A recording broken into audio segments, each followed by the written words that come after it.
บายดีสบายดีสบายดีสาวพุทธเนาะทุกคนแม่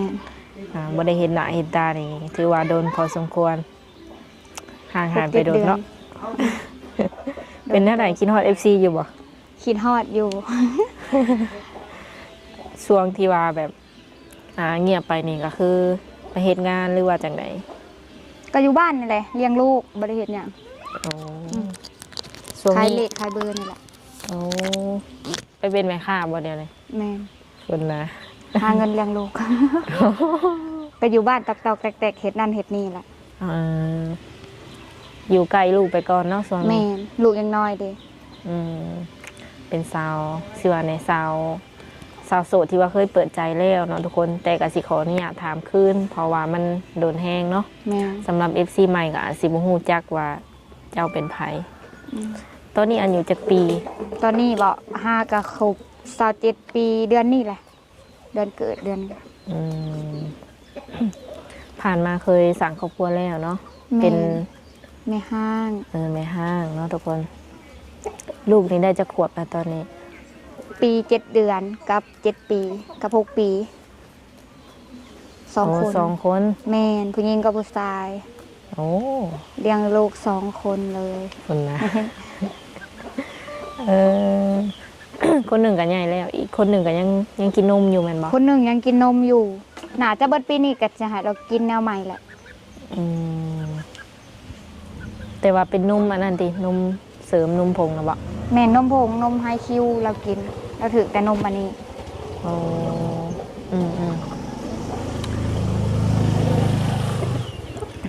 ก็คือปัจจุบันนี่แม่นว่าอาศัยอยู่บ้านเนาะเฮ็ดงานก็คือบ่ได้มีงานประจำแม่นบ่แม่นขายเลขายหวยลาวตั้งแต่ที่แบบว่าเฮาเปิดใจมานี่มันเป็นอย่างเป็นแนวใดแน่ที่ผ่านมาก็มีคนเข้ามาคุยหลายแต่ละกะคัดกะเหลือคนเดียวดำคน2 คนแหละที่คุยกันยาวฮอดปัจจุบันนี้แต่เดี๋ยวนี้ก็จักเราเป็นแนวใดแบบห่างๆให้หายหั่นนะแบบมือคุยมือบ่คุยหยังหั่นนะแบบเป็นคือแบบบ่อยากล่มแล้วหั่นนะเหลือมันจืดมันจางบอกกับบูฮู ก็เลยแบบนอนคิดมาหลายมือเติบเลยมันคือสีบอกทรงบอกเป็นตาอะไรก็เลยแบบลองเปิดใจให้คนใหม่ลองเบิ่งบ่อยนะคะนะมันเหงาแล้วนะมันแบบจักไหนมันจืดมันจางแล้วบอกกับบูฮู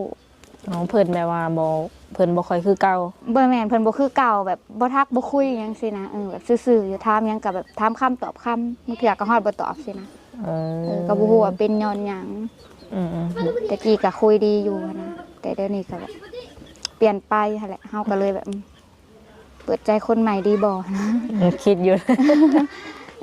ก็ยังคิดอยู่แต่ก็คันเล่าว่าเบิ่งคลิปนี้ก็คันเราถามคือเปิดใจใหม่แล้วก็คือบอกไปหั่นแหละมันบ่คือเก่าลาวหั่นแหละบ่คือเก่าบ่แม่นเฮาบ่คือเก่าเราบ่อยากตอบแชทเฮาหั่นนะเราแบบเปลี่ยนไปเรามีคนใหม่บ่คือว่าแหละเนาะผู้สาวซุมื้อนี้บักหลายๆเราสิมาสนใจเฮาสาวแม่ห้าง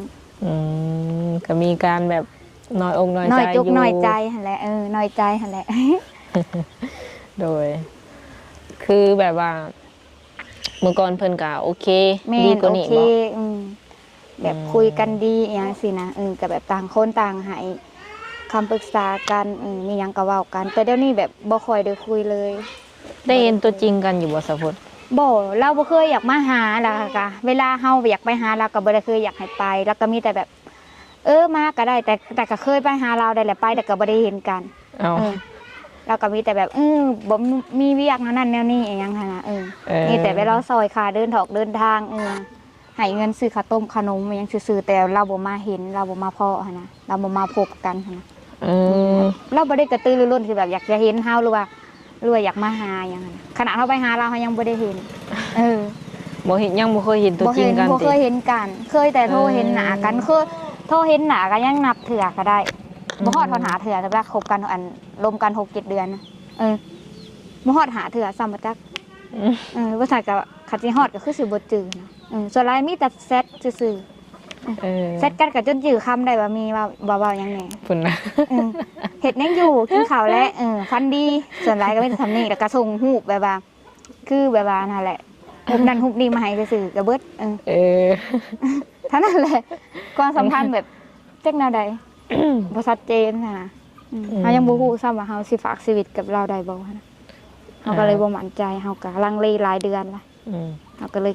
กลับมาเปิดใจใหม่ ลองเบิ่งอีกบางเทื่อมันมีคนที่แบบเข้าใจเฮาหลายกว่านี้นะโดย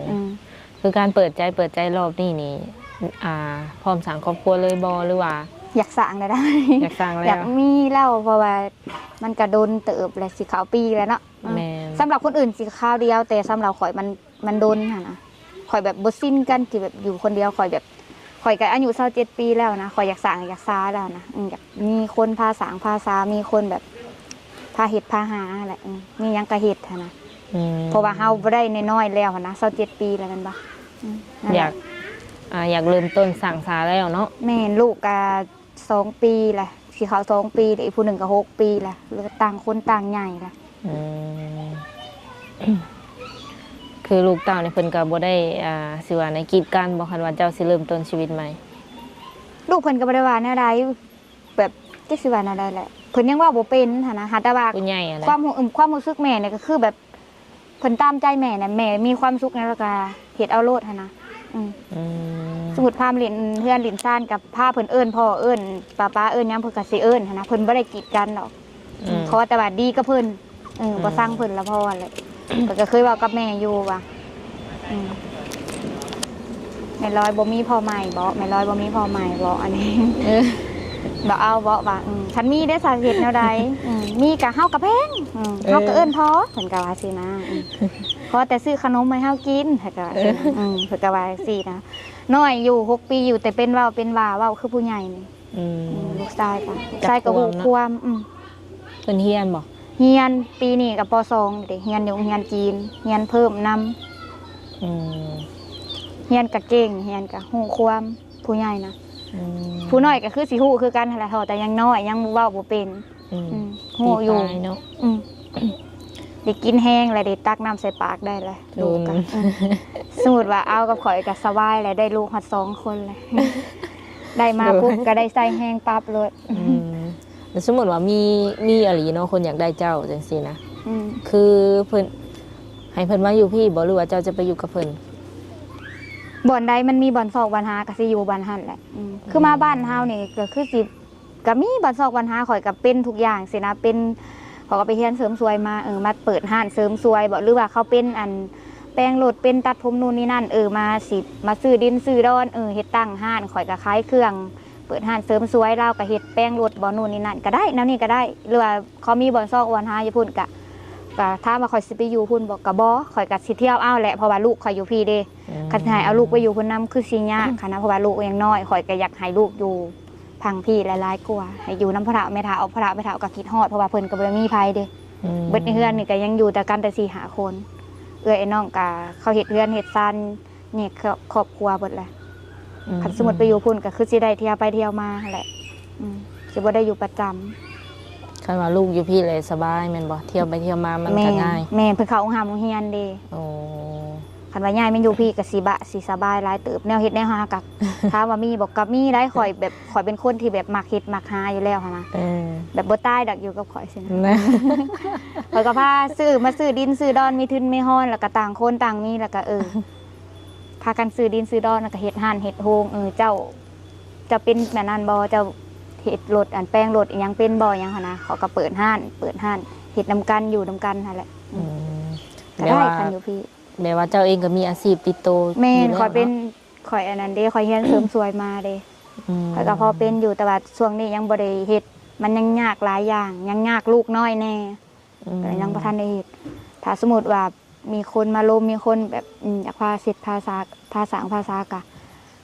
เฮาแม่นว่าเห็นกันปุ๊บแล้วสิพากันเฮ็ดเลยนะเฮาก็เบิ่งใจกันก่อนหั่นนะตามนั้นก็พอดีลูกก็พอดีใหญ่พอดีฮู้ความก็คือสิได้เฮ็ดได้หาหั่นแหละจึงคิดว่ามันเสียเวลาตี้คันลมไปแบบซี่หั่นนะก็ลองแบบเปิดใจใหม่เบิ่งคือจุดประสงค์หลักแบบว่าอยากคบกันแล้วก็อยากศึกษาดูใจกันแม่นอยากศึกษาดูใจกัน3-4 เดือนบ่5-6 เดือนบ่สินะคันบ่ทราบบ่ไวเกินไปก็จักปีนึงสินะก็พอดีเนาะโดยจังฮู้ใจกันสินะ แต่อย่างน้อยๆก็อยากให้แบบเว้ากันหลายๆแน่ แม่นมาแบบมาพ้อกันซะเอาตัวจริงหั่นนะอันนี้กันลงกับเรามาพ้อกันจักเทื่อแบบบ่เคยพ้อกันแล้วก็บ่เคยแบบเห็นตัวจริงกินข้าวน้ำกันเทื่อหนึงยังบ่เคยสินะลมกันซื่อๆในใจอยากให้เพิ่นมาแบบมาหาอยู่เพื่อนอยู่ซ่าน อยากได้อยากให้มาอยากให้ฮู้ว่าเฮือนซ่านเฮาเป็นแบบใดพ่อแม่เฮาเป็นแบบใดหั่นนะลูกเต้าเฮาเป็นแบบใดรับได้บ่เฮาเป็นแบบนี้อิหยังสินะอยากให้มาได้บ่แม่นว่าย่านฮู้เฮือนฮู้ซ่านอยากให้มาอยากให้เห็นการเป็นอยู่แหละของเฮามาเบิ่งบ่ทันมักทันหักก็บ่เป็นหยังมาลิ้นมาหัวก็ได้มาก็มาเบิ่งว่ารับได้บ่เฮาเป็นแบบนี้หั่นนะเป็นแม่ห้างเฮาเป็นแม่เลี้ยงเดี่ยวมีพ่อมีแม่ต้องเลี้ยงมีลูกอีก2คนมีพ่อมีแม่เลี้ยงต้องเลี้ยงแล้วก็มีลูกอีกเลี้ยงอีก2คนแล้วก็เลี้ยงหลานอีกผู้นึงแล้วก็เลี้ยงตัวเองอีกผู้นึงนั่นแหละให้เพิ่นฮู้ว่าเฮามีภาระแบบนี้เด้อมีอีหยังบ่มีอีหยังนั่นน่ะนั่นแหละแบบอ้ายน้องเพิ่นออกแล้วบ่ความหมายเพิ่นได้สร้างครอบครัวของเพิ่นแล้วนะเพิ่นเฮ็ดเรือนเฮ็ดซ่านอยู่บ้านลูกบ้านเมียนะคือน้องชายก็อยู่บ้านเมียคือน้องคืออันนั้นอ้ายก็อยู่อันนั้นอยู่ไทยก็เฮ็ดเรือนอยู่บ้านเมียคือเก่าแล้วก็น้องสาวหล่าก็เฮ็ดเรือนอยู่ใกล้ๆนี่แหละเพิ่นก็เที่ยวไปเที่ยวมาแต่ว่าอยู่ลักๆคือข่อยอยู่ผู้เดียวอยู่เรือนหลังนี้นะเรือนมูลซะว่าแล้วก็โดยทั้งหมดแล้วมีกันอยู่4 คน5 คนเอื้อยให้อยู่เวียงแต่ว่าบ่ทันได้สร้างครอบครัวแต่ว่าเพิ่นบ่ได้สนวุ่นวายหยังแล้วลูกเพิ่นก็จงไว้ให้เลี้ยงเพิ่นเป็นคนแบบบ่ปานใดนะแล้วจะเป็นลูกคนที่เท่าไหร่นี่คนที่3แต่ว่าภาระในค่อนข้างว่าหลายเนาะภาระค่อนข้างว่าหลายแต่ก็เลี้ยงได้แต่ก็บ่ได้มีปัญหาหยังคือแบบว่าความหมายสมมุติว่าเพิ่นให้เจ้านี่อยู่นำเพิ่นเลยบ่ให้แบบเลี้ยงพ่อเลี้ยงแม่เลยบ่อันนี้บ่ได้แล้วนั่นน่ะคันเฮ็ดได้ให้ป้าพ่อป้าแม่ไปอยู่นำเพิ่นฮะบ่หมายถึงว่าพ่อแม่นี่เพิ่นเลือกเจ้าให้เจ้าอยู่เพื่อนอยู่ซ่านบ่อันนี้หรือว่าจังได๋พ่อแม่แล้วแต่เลยขอแต่แบบบ่ทิบ่ปะเพิ่นนั่นแหละก็สมมุติไปอยู่น้ำลูกน้ำผัวก็ส่งเงินมาให้เพิ่นเดือน2 เดือนมาเยี่ยมเพิ่นนะเอาหลานแต่ว่าเพิ่นหลานน่ะคือเพิ่นคือสิบ่ให้เอาไปแล้วแหละเพิ่นเลี้ยงแต่น้อยเพิ่นเหงาแล้วเนาะเพิ่นเหงาเฮาก็บ่อยากเอาไปไม่ได้เฮาก็อยากให้อยู่เป็นเพื่อนเพิ่นก็คือสิบ่อยากเอาไป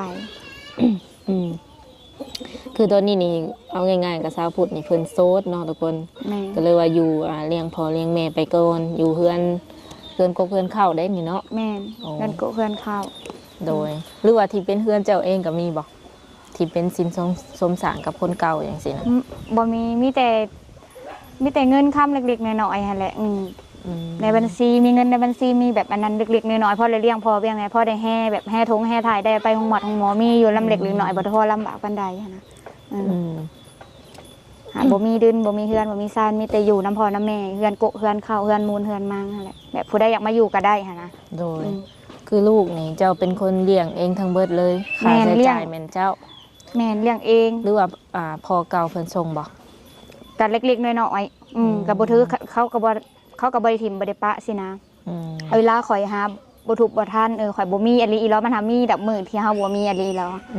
เขาก็ซอยซื้อโต๊ะซื้อตู้ซื้อนมให้ซื้อแพมพอกแพมเพิร์สยืนให้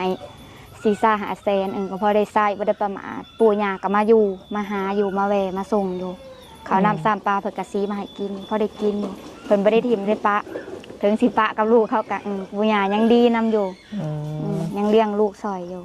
แต่เจ้ากับเพิ่นนี่ตัดกันแล้วติตัดขาดบ่หนีกันอยู่แบบบ่ได้พ้อหน้ากันเลยบ่ได้เว้ากันเลยนะเลิกกันแบบดีๆแหละทอแต่แบบบ่ได้เว้านำกันแล้วบ่ได้โซนนำกันแล้วเจ้าอยากเฮ็ดหยังเจ้าก็เฮ็ดข่อยอยากเฮ็ดหยังขอก็เฮ็ดสินะเห็นกันกับซื่อๆอยู่แหละคนบ่ได้มักกันแล้วเนาะเบิดใจแล้วแม่นต่างคนต่างเฮ็ดข่อยก็เฮ็ดหน้าที่แม่เพิ่นก็เฮ็ดหน้าที่พ่อข่อยหาประทานเพิ่นก็ส่งสินะรักๆแล้วมักผู้ชายแบบใดซะข่อยบ่มีสเปคได้ข่อยนะข่อยขอแต่คัดถามว่าสเปคบ่ขอแต่บ่เตี้ยกว่าข่อยก็พอข่อยบ่มักคนเตี้ยการนั้นก็ได้เบิดเจ้าสูงเท่าใดซะข่อยสูง155โอ้ เขาบ่มักคนเตี้ยเขาว่าแต่ว่าบ่เตี้ยสมข่อยก็พอสินะเพราะว่าเวลาสมมุติเว้าพื้นกี่ให้ได้ลูกได้เต้าซะเอาลูกเอาเต้าอีกซะผู้หนึงหั่นนะเลยลูกแล้วยันลูกเตี้ยนะบ่มักการน่ะก็บ่ได้มีการน่ะก็ได้เบิดการน่ะก็เรื่องรูปร่างหน้าตาก็บ่ได้เกี่ยวเนาะแม่นลูกหูหางหน้าตาก็พอไปวัดไปว่าหั่นแหละบ่พิการนั่นแหละคือเก่าหั่นแหละเอาที่แข็งแรงว่าซั่นแม่นเอาที่แข็งแรงเฮ็ดเวียกเฮ็ดงานได้นี่แหละพาหาสร้างหาสายได้นี่แหละนั่งรถเข็นมาก็บ่เอาเลยก็คือว่าอะไรอยากได้คนภาษาเอาคนที่แบบแข็งแรงนั่นแหละเรื่องนิสัยได้ฉันลักๆนี่คิดว่านิสัยใจคอกับบ่เจ้าสู้หั่นแหละบ่วกเวกโวยวายบ่ใจร้ายหั่นแหละบ่ตบบ่ตีเฮาหั่นแหละถามว่ากินเหล้ากินเบียร์ได้บ่กินได้แต่แบบโดนๆเป็นการเป็นงานหั่นนะสูบยาได้บ่ก็ได้ขอแต่อย่ามาสูบใกล้เฮาก็พอเฮาบ่มักกินมันเนาะสูบแล้วก็ทุปากทุคอแล้วจังมาอยู่ใกล้เฮาคันอยากถูกคันว่ามันยากก็บ่ออกเลยก็แฮงดีสินะสำหรับสูบยาคันอดบ่ได้เลยก็เพิ่นอนุญาตคันอดบ่ได้ก็สูบกับสูบแล้วก็จังมาใกล้เฮาสินะอนามัยให้ดีจังมาใกล้เพราะว่าบ่มักแฮงกินยาสูบกินเหล้ากินเบียร์ก็กินได้ไปเล่นไปเที่ยวก็ไปได้เข้าสังคมได้แต่ก็โดนๆนั่นแหละมีลูกมีเมียก็ให้เอาลูกเอาเมียแหละมาก่อนหั่นนะคืออนุญาตอยู่ไปหันไปนี่ได้อยู่อันนี้เนาะก็บ่ถึงขั้นว่าเพิ่นสิห่วงแฮงตัวบ่เลยมาทั้งเจ้าเองก็มักไปหลินอยู่บ่เลยอยู่ว่างๆแบบอยู่บ้านอยู่ซองแบบนี้คือโสดบ่คือโสดแบบนี้ก็ไปอยู่ได้หมู่ส่วนไปนั่งหลินซิวๆนั่นนี่ไปหลินนั่นนี่ก็ไปกินเบียร์ไปห้านบอกเบียร์ก็โดนๆเทื่อนึงจึงได้ไปก็คือโสดคันคือมีลูกมีผัวนี่ส่วนหลายสิไปกับลูกกับผัวไปหลินไปเที่ยวแบบไปกินนั่นกินนี่ซินดาดอย่างสินะวันครอบครัวสิไปโสดกับมีลูกมีผัวนี่คนละคนเลยนะคันมีลูกมีผัวแล้วสิอยู่กับลูกกับผัวใส่เวลากับครอบครัวหลายกว่าสิเอาแบบครอบครัวมาก่อนเลยพร้อมปรับพร้อมเปลี่ยนว่าซั่นซะแม่แบบคนละเวอร์ชั่นหรือว่าถ้าคบกันเลยแบบเพิ่นอาจจะขี้หึงขี้หวงจังซี่เนาะคบกันแล้วเพิ่นบ่อยากให้ไปไปเที่ยวบันไดจังซี่เนาะก็ได้แต่ก็บ่ไปเลยหันบ่ได้แต่เจ้าก็ได้ว่าบ่ไปอยู่น้ำเจ้าตลอดก็ได้แต่แบบโดนๆต้องพาข่อยไปลินเทื่อนึงบ่ให้เขาไปก็ได้กับหมู่แต่เจ้าต้องพาข่อยไปลินสินะอาทิตย์นึงก็ต้องมี3มื้อวันครอบครัวเทื่อนึงเนาะพักเวียกพักงานพาลูกพาเมียไปลินสินะข่อยแบบคนมักแบบมักม่วนสินะไปลินไปกินเหมือนเราไปกินเหล้ากินเบียร์เราไปกินข้าวนอกบ้านอาทิตย์นึงเดือนนึง2-3 เทื่อสินะบ่อยากอยู่แบบแม่นแบบบ่อยากอยู่บ้านหลายบ่อยากขมุกขมุมหลายแต่แบบเฮาก็ต้องอยู่นำสังคมแน่เนาะซุมื้อนี้แม่น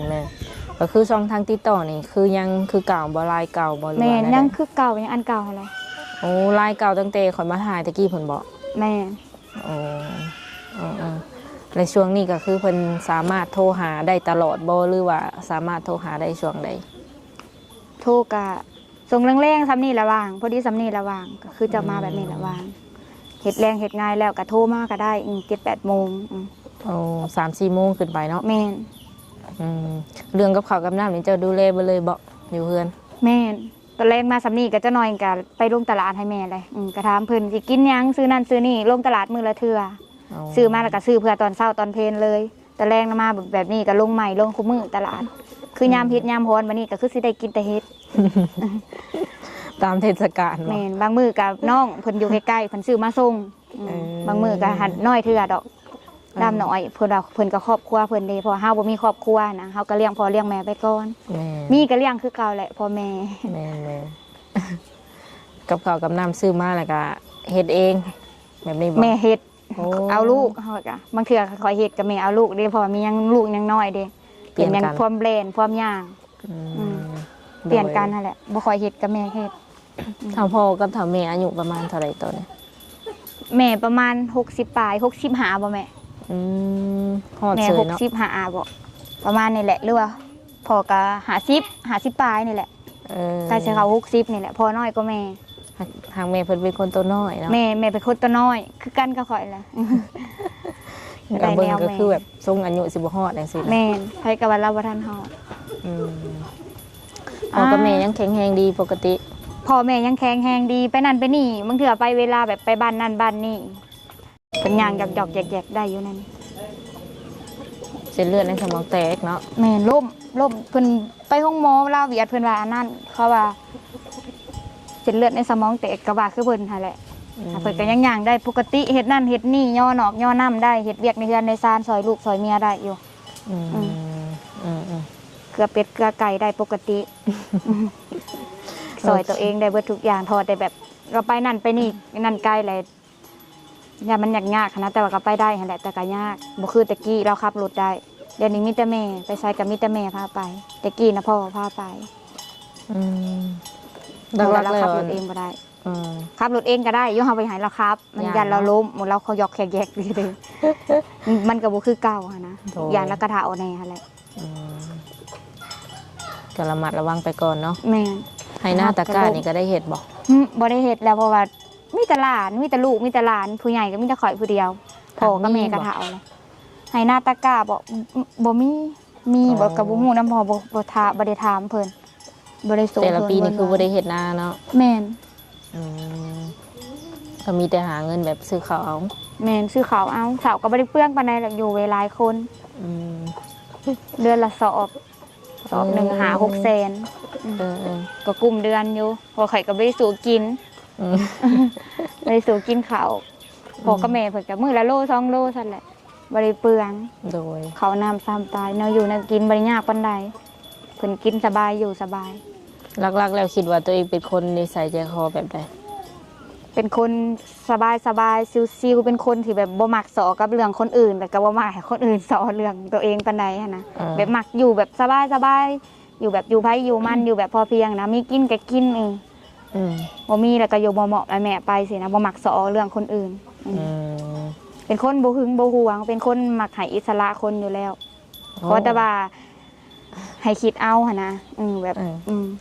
เฮาใหญ่แล้วหั่นนะมีครอบมีครัวแล้วมักเป็นคนมักอันนั้นมักคนแบบมีความคิดมักคนแบบเป็นผู้ใหญ่นิสัยผู้ใหญ่มักซอกมักหาแหละนิสัยก็แบบธรรมดาปกติคือผู้หญิงทั่วไปหั่นแหละ